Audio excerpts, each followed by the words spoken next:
তো যাই হোক, সাধ্যের মধ্যে একটা জিনিস নিয়ে আসলাম। বাবা এসে খুব বকাঝকা চিল্লাচিল্লি করলো। আসলে এখনকার সমাজে এখনকার সময়ের সাথে চলতে গেলে না অনেক কিছু প্রয়োজন হয়। আমার খুব তেরা কথাও শোনাইলো। হ্যালো মাই লাভলি ভিউয়ার্স, তো কেমন আছো সবাই? আশা করছি সবাই খুব ভালো আছো। রিয়া অ্যান্ড রিয়ান্স ব্লগে সবাইকে অনেক অনেক স্বাগত জানাই।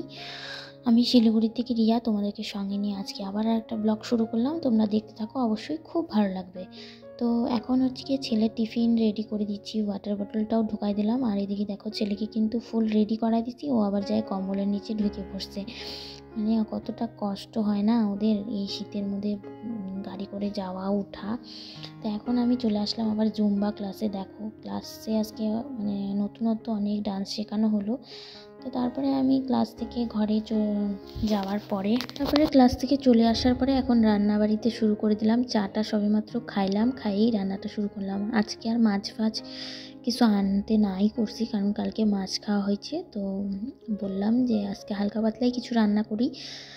তো রান্না করলাম পেঁপে আলুর তরকারি, আর হচ্ছে গিয়ে কী যেন বাঁধাকপি। হ্যাঁ, বাঁধাকপিটা আধা রিয়ানের বাবাই মানে রান্নাটা বসায় থুয়ে গেছিলো। কারণ কি ও রান্নাটা করবে ভাবছিল, আবার মানে কেউ একজন ওর বন্ধু অসুস্থ হয়ে গেছে, তো সেখানে আবার মানে চলে গেছে, ওর জন্য আর পুরো রান্নাটা করতে পারিনি। এখানে একটু মশলা করছিলাম, ওই জন্য মিক্সিটা মুছে নিচ্ছি, যেহেতু মশলার মধ্যে একটু পেঁয়াজ দিয়েছি, নাহলে পরে না ওই মনে করে লঙ্কাটা পেস্ট হতে চায় না, তারপরে একটুখানি জিরা পেস্ট হতে চায় না, তো একটু ওই জন্য পেঁয়াজ দিয়ে দিছি। আর যেহেতু কালকে মঙ্গলবার, ওই জন্য মিক্সিটা ভালো করে 2-3 বার করে মুছে নিচ্ছি।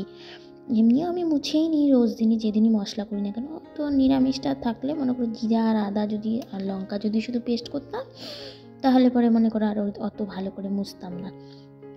তো এখন হচ্ছে কি ঘরের সব জিনিসপত্রগুলো অনেক দিন ধরেই মোছা হয় না, এই ইউটিউব ফেসবুকের চক্করে। তো এই সমস্ত কাজটা আমি আগে খুব ভালো করে করতাম, রোজ মুছতাম আমি এই সমস্ত জিনিসগুলোকে, কিন্তু এখন আর সেটা হয় না। তো যাই হোক, এখন সব কিছু ভালো করে মুছে নিচ্ছি। অনেক দিন বাদেই মোছা হচ্ছে আজকে। খুব ধুলা পড়ে, যদিও আমার ঘরটা অনেকটা পেছনে, তাও ধুলা পড়ে। এখন ড্রেসিং টেবিলটা মুছে নিচ্ছি, তারপরে যাব কিন্তু আমি স্নান করতে। তো কালকের ভিডিওটা তোমরা অনেকেই অনেক রেসপন্স দিচ্ছো, আমি দেখলাম, মানে অনেকের ভালো লাগছে। কাদের সাথে এরকমটা হয় অবশ্যই কিন্তু কমেন্ট করে জানাবা। কমেন্ট যদি কেউ করো নাই, কমেন্টটা করবা। কমেন্ট করলে ভিডিও বানানোর আগ্রহটা অনেকটা বাড়ে, খুব ভালোও লাগে। তো এখন আমি স্নানে যাব, এই কারণে আমি ওই যে রিয়ানের আলমারিটার থেকে হচ্ছে কি নাইটি বের করে নিচ্ছি। আমার ঘরে যেহেতু আলনা নাই, তো আমি এটার মধ্যেই পরার সব জামাকাপড় রাখি, আমার খুব সুবিধা হয়। তো এখন দেখো ঝাঁটা নিয়ে আমি কাপড় মেলতে আসলাম, কারণ এখানকার রশিটা না কীভাবে যেন অনেকটা উঁচুতে উঠে গেছে। তো সেই উঁচা কাপড়গুলোকে আমি হচ্ছে গিয়ে এখানে এইভাবে ঝাঁটা দিয়ে দিয়ে মনে করে সুন্দর করে মেলে দিই। আর আজকে আর ছাদে গেলাম না, খুবই অল্প কাপড় ছিল আজকে, তো এই কারণে আর ছাদে গেলাম না। আর এদিকে দেখো এখন হচ্ছে কি সবাইকে জানাচ্ছি গুড ইভিনিং, কারণ কি এখন সন্ধ্যা হয়ে গেছে। রিয়ান ঘুম থেকে কেবল উঠলো আজকে। দেখো আজকে কিন্তু ঘুমের থেকে উঠে ওর মুডটা মনে কর ফ্রেশ আছে, কারণ কি মার্কেট যাব আমরা একটু, এই কারণে। তো মার্কেট যাওয়ার গিয়ে একটু চা খাই নিচ্ছি আমি, কারণ কি চা না খেলে তো আবার আমার চলবে না, আমি চলতেই পারবো না। তো বিয়ে বাড়ি আছে, যে বিয়ে বাড়িরই কিছুদিন আগে শপিং করতে গেছিলাম, তো সেই বিয়ে বাড়ির জন্যই আমরা গিফট কিনতে আসলাম। এই যে এই হটপটটা দেখলাম আর ডিনার সেট মানে দেখলাম কোনটা নিলাম, তোমাদেরকে সেটা বাড়ি গিয়ে আমি বলতেছি। এখন হচ্ছে গিয়ে এই যে দেখো রিয়ান আবার এই হাল্কগুলো যে আছে বাচ্চাদের খেলার, এখন কিন্তু এটা খুব ট্রেন্ডে চলতেছে বাচ্চাদের। কদিন আগে যেমন ক্যাকটাস যে গাছটা ছিল ওটা চলতো, এখন কিন্তু এই হাল্ক, তারপরে হচ্ছে কি ওই স্পাইডারম্যান, এগুলো খুব চলতেছে। তো সেটা আমাকে দেখাচ্ছে। আমি বললাম বাবা আমরা তো এখন কদিন পরে বিয়ে বাড়ি যাবো, গিফট কিনতে আসছি, ওগুলো এখন কিনবো না। তো আবার বললো ঠিক আছে। এখন আবার একটু কিন্তু বুঝি কিছু বুঝাইলে, এই যে দেখো ওকে দাঁড়া দাঁড়া আমি বুঝাচ্ছি।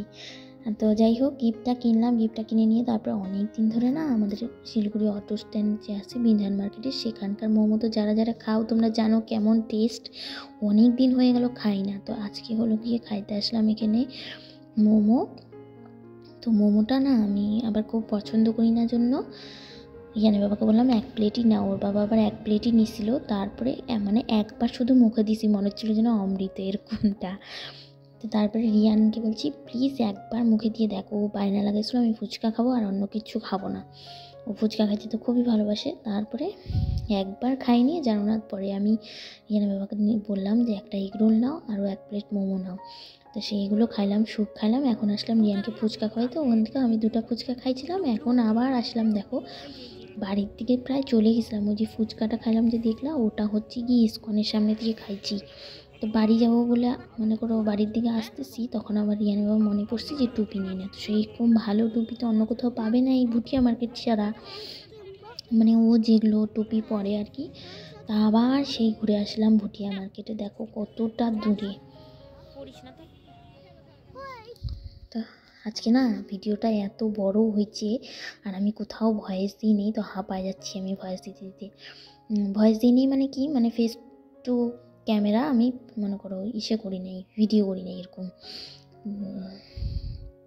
এখন দেখো আবার বিরিয়ানি নিতে আসলাম। রিয়ান কয়েকদিন ধরে বলছে বিরিয়ানি খাবো, তো ওর বাবা বলছে আজকে নিয়ে যাই। বলছিল প্রথমে ফ্রাইড রাইস আর হচ্ছে গিয়ে পনির নিব। তো রিয়ান বললো আমি বিরিয়ানি খাবো, ওটাই নিয়ে আসলাম। অনেকক্ষণ আগে মার্কেট থেকে আইসে নিয়ে হচ্ছে গিয়ে বসেছিলাম, মানে অনেক ঠান্ডা লেগেছে তো গাড়িতে ঘুরে ঘুরে এখন আর শরীরটা ভালো লাগতেছে না। তো এখানে একটু বিরিয়ানি নিয়ে আসি, মানে 1 প্লেট আর কি একটু বলতেছি রিয়ানের জন্য। মোবাইলটা কেন খোলা হয়ে গেছে, ও হচ্ছে গিয়ে বলতেছিল বিরিয়ানি খাবে খাবে। এই যে দেখো,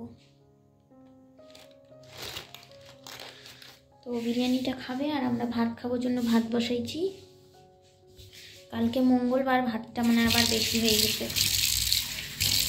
এখানে দেখো তাও আবার চাল একটু ধুইয়ে নিয়ে আবার কমায় রাখছি,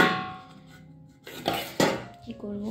এই ছিল আজকের ভিডিও। তো তোমাদের কেমন লাগলো অবশ্যই কিন্তু কমেন্ট করে জানাবা। আর ওই দেখো গিফটটা, ওটা হচ্ছে কি একটা হটপট, মিল্টনের হটপট সেট নিয়ে আসছি, খুব সুন্দর আর খুব কাজের জিনিসটা। আমার না আবার ওই শাড়ি কাপড় জামা ওই সমস্ত কাউকেই দিতে ইচ্ছা করে না, কারণ কি একটা কাজের জিনিস দিলে পরে ব্যবহার করতে পারে।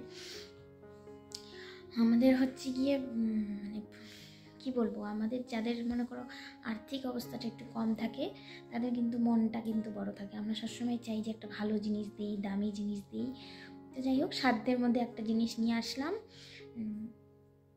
আমার তো খুবই ভালো লাগছে। তোমাদের গিফটটা কেমন লাগলো শুনলা, ওই হটপট যেরকম হয় আর কি। তুমি অবশ্যই কমেন্ট করে জানাবা। আর আমার ভিডিওগুলো দেখতে তোমাদের কেমন লাগতেছে এটাও কিন্তু অবশ্যই কমেন্ট করে জানাবা। আর কালকে হচ্ছে গিয়ে আমার শাশুড়ি, আমার বর, আমার বাবা মা এরা হচ্ছে গিয়ে সবাই যাচ্ছে বিয়ে বাড়ি। অনেকবার বলছে বাবা, আমি যেই মার্কেট থেকে আসলাম সেই এই জন্যই আরও ভিডিওটা কন্টিনিউ করি না। এই বাড়িতে এসে বাবা এসে খুব বকাঝকা চিল্লাচিল্লি করলো। আসলে এখনকার সমাজে, মানে এখনকার সময়ের সাথে চলতে গেলে না অনেক কিছু প্রয়োজন হয় আমার যেটা মনে হয়। কিন্তু দেখো বউ ভাতে যাব, আবার বিয়েতে যাব, আবার বাসি বিয়ে আছে, অনেক কিছু প্রয়োজন। তো সেই জন্যই আমি গেলাম না। সেটা আর বাবাকে বললাম না, কারণ বুঝবে না, বলতেছে কী লাগবে তোর, কী লাগবে এরকম বলতেছে। আমি আর কিছু বললাম না, বললাম আমি যাবো না, আমার ভালো লাগতেছে না। বললাম রিয়ানের পরীক্ষা আছে, মিথ্যা কথা বলছি। আবার বলতেছে পরীক্ষা তো মার্চ মাসে। মানে অনেকবার বলছি, মিনিমাম 100 বার বলছি চল কি চল। খুব বকাঝকাও করছে, খুব টেরা কথাও শোনাইলো। বললো তাহলে আর বউ ভাতে যাবি না কিন্তু, খবরদার। যখন লোকগুলো নিমন্ত্রণ করতে আসলো তখন কেন বলিস নি, এরকমটা বললো। বললাম ঠিক আছে তুমি যাও, তুমি তো আর নিমন্ত্রণ করো নাই, এখন আমি যাব না, এরকমটা বললাম। ভালো লাগে না ওরকম করে যাইতে লোকের বাড়ি, বিশেষ করে এই বড় বড় বিয়ে বাড়িতে বলতেও ইচ্ছা করে না এগুলো। তো যাই হোক, চলো গুড নাইট।